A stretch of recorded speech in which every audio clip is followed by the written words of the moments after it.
Nous sommes en ligne avec Simon Mousse, créateur de contenu et fondateur de InMedia Plus. Bonsoir, merci d'être avec nous en direct sur Actu24 News. Selon vous, que va-t-il se passer avec cette fameuse flottille dans les prochaines heures ? Alors c'est pas selon moi, ce sont selon les informations qui sont à la disposition de tout le monde, à savoir que normalement, les autorités israéliennes devraient ne pas laisser ce bateau, cette croisière à bord de laquelle sont Greta Thunberg et Rima Hassan entrer dans la bande de Gaza. Et normalement, ils étaient censés arriver demain, mais de ce que j'ai compris, les autorités israéliennes vont leur emboîter le pas et les arrêter avant même qu'elles ne puissent arriver au large des côtes d'Israël et de Gaza. Quel aurait été le meilleur scénario selon vous pour Israël, en tout cas pour l'image d'Israël entre guillemets, laisser cette flottille passer à Gaza ou en effet l'intercepter comme ça va se passer ?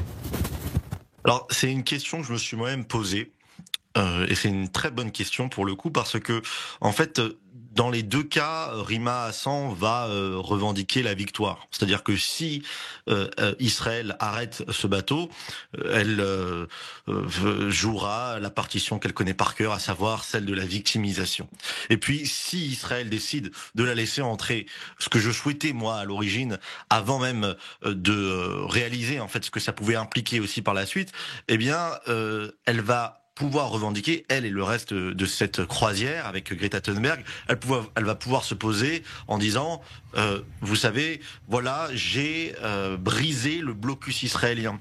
Non seulement ce serait faux, mais en plus, c'est une victoire qui pourrait inciter, une victoire en matière de communication, j'entends bien, qui pourrait inciter d'autres activistes, d'autres militants, en l'occurrence en ce qui concerne ce bateau, il faut préciser que 2 des membres de ce bateau sont des soutiens objectifs du djihad, que ce soit le Hamas avec Rima Hassan, que ce soit le Hezbollah avec le militant brésilien Thiago Avila.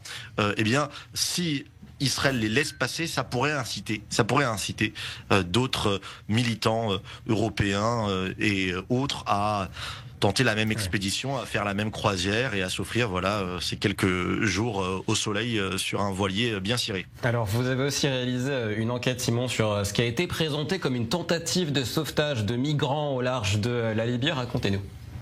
On est là vraiment devant... Si le mot fake news devait vraiment définir quelque chose, c'est bien pour ce qui s'est passé là. C'est-à-dire que Rima Hassan, Greta Thunberg et le reste de cette croisière-là ont présenté un acte de lâcheté innommable comme un acte de bravoure. Je pense que si c'était à refaire, ils ne l'auraient pas filmé. En gros, ce qui s'est passé, c'est que le 5 juin, il y avait des migrants soudanais qui étaient en train de se noyer, leur embarcation était en train de couler au large des côtes libyennes. Rima Hassan et le reste de la croisière alerte, avertit, annonce sur les réseaux sociaux et sans grande modestie qu'ils vont à leur rescousse. Ils y vont. Ils se retrouvent nez à nez avec cette embarcation. Ils attendent que les autorités libyennes arrivent sur place. Les autorités libyennes que Rima Hassan sait pertinemment, et elle le dit elle-même, vont maltraiter, vont violer les droits humains de ces migrants. Et elle les filme en train de se faire arrêter par les autorités libyennes. Alors qu'elle avait la place d'accueillir ces 20 migrants sur son voilier, qui est quand même un voilier assez raffiné de 90 mètres carrés, sur lequel, qui en tout cas aujourd'hui est habité, si on peut le dire comme ça, par seulement 12 personnes. Et donc en fait on est là vraiment face à l'incarnation premièrement d'une énorme fake news, d'un mensonge éhonté qui malheureusement, et ça je le déplore, n'a été repris par aucun média.